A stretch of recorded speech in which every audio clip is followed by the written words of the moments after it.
Car nous n'avons pas à lutter contre la chair et le sang, mais contre les dominations, contre les autorités, contre les princes de ce monde de ténèbres. C'est pourquoi prenez toutes les armes de Dieu. Éphésiens 6, 12, 13. Avant même la naissance de Jacob, Dieu s'était proposé d'en faire un prince. Mais Jacob fut trompé par sa propre mère. Elle l'aimait beaucoup et il faisait ce qu'elle disait, essayant de réaliser la promesse de Dieu d'une mauvaise manière. Ce n'est qu'après plusieurs années de lutte qu'il devint un prince avec Dieu et les hommes. Au moyen de la vie de Jacob, Dieu veut nous apprendre comment devenir des princes et des partenaires avec Dieu. Puis vint l'Égypte. Les enfants d'Israël y demeurèrent pendant 400 ans. Ils se multiplièrent et Pharaon s'aigrit à leur sujet. Dieu permit qu'ils demeurent assez longtemps sous l'esclavage de Pharaon en Égypte, afin qu'ils sachent combien cruel et méchant est l'ennemi. Ils durent travailler tôt le matin jusqu'au soir, portant de lourdes pierres, transportant de lourds fardeaux, sans aucun salaire, jusqu'à ce qu'enfin, dans leur misère, ils prient. « Oh Dieu, délivre-nous, vois notre affliction et nos larmes. » Dieu entendit leurs cris et leur envoya un sauveur. Avant qu'ils soient délivrés, Dieu envoya 10 plaies sur l'Égypte. Et pourquoi?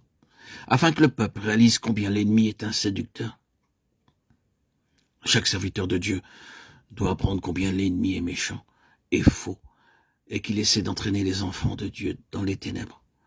Lorsque le serviteur de Dieu oublie la puissance de la domination de Satan et des ténèbres, il devient esclave. Car tous ceux qui sont conduits par l'Esprit de Dieu sont fils de Dieu. Romains 8, 14.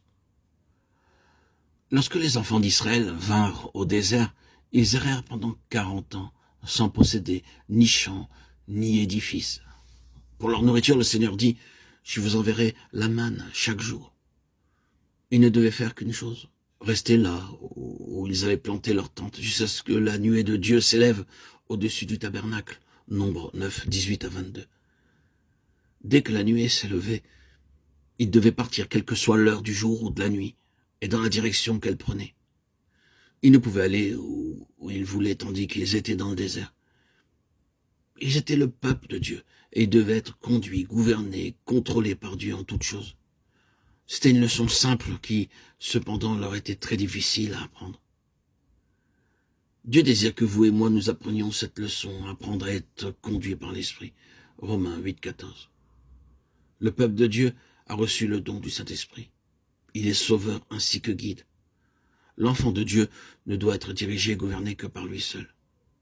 Ceci n'est possible que lorsque nous mourrons à notre volonté. Il faut beaucoup d'années pour apprendre cette leçon. Depuis le désert, le peuple de Dieu entra dans Canaan, la terre de la promesse, représentant la provision de Dieu pour son peuple. Dieu leur commanda de ne faire aucune alliance ou ligue avec les habitants du pays, de ne pas se marier avec eux. Cependant, par leur désobéissance, ils faillirent envers Dieu. Lorsque les Gabaonites vinrent auprès de Josué, celui-ci, sans chercher le conseil de Dieu, fit alliance, et ces mêmes hommes devinrent un piège pour eux. Progressivement, les mariages mixtes se firent, l'idolâtrie et d'autres choses interdites furent à l'ordre du jour.